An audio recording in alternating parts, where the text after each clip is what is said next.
आज हम 5 रुपया बड़ा वाला सिक्का जो इंदिरा गांधी का है और दूसरा जो है जवाहरलाल नेहरू का, इसके बारे में मैं जिक्र करूंगा। पहले मैं एक एक करके सिक्कों को आपको दिखा देता हूं।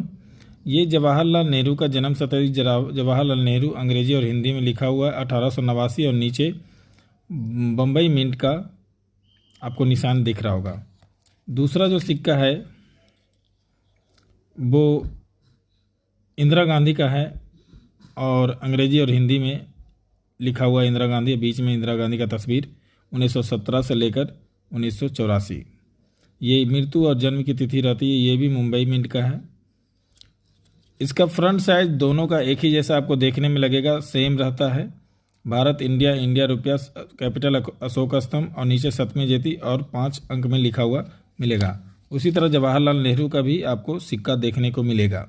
अब हम बात करते हैं इसकी विशेषताओं के बारे में। तो जहाँ तक आप देख रहे हैं ये इंदिरा गांधी, हम सभी बुकों में, सभी वीडियो में मैं इसी बुक से आपको विश्लेषण में करता हूँ। ये इंदिरा गांधी वाला सिक्का 1985 में ढाला गया कॉपर निकल मेटल में और इसका जो वेट था 12.5 ग्राम और साइज इसका 31 mm था और शेप इसका सर्कुलर था और ये 2 मिनटों से ढाला गया बम्बई और हैदराबाद फाइन कंडीशन में। यानी कहने का मतलब इस तरह का सिक्का अगर आपके पास है तो ये एक्स्ट्रा फाइन कंडीशन में आएगा और इसकी कीमत 30 रुपया है। ऐसे फाइन कंडीशन में आपके पास है तो 20 रुपया, वेरी फाइन कंडीशन में 25 रुपया और एक्स्ट्रा फाइन कंडीशन में 30 रुपया। ये बम्बई मिंट का प्राइज है। हैदराबाद स्क्वायर की कैटेगरी में आता है लेकिन इसकी भी प्राइस सेम रखी गई है मार्केट वैल्यू और डिमांड के हिसाब से।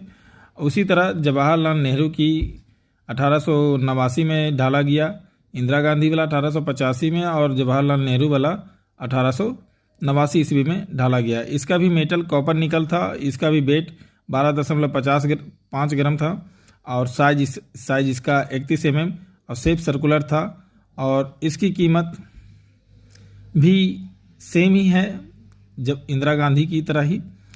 इसमें भी बम्बई मिंट कॉमन की कैटेगरी में है और हैदराबाद स्क्वायर की कैटेगरी में। इंदिरा गांधी वाला भी हैदराबाद का स्क्वायर की कैटेगरी में। याद रखने वाली बात यह है कि इंदिरा गांधी का 1985 में ढाला गया था और जवाहरलाल नेहरू को 1989 में। दोनों ही 2 ही मिनटों से ढाला गया था, बम्बई और हैदराबाद दोनों में। इस चीज़ को ध्यान रखना है कि दोनों बम्बई और हैदराबाद ही ढाला गया था, हैदराबाद से ही ढाला गया था और किसी दूसरे मिनट से नहीं ढाला गया था।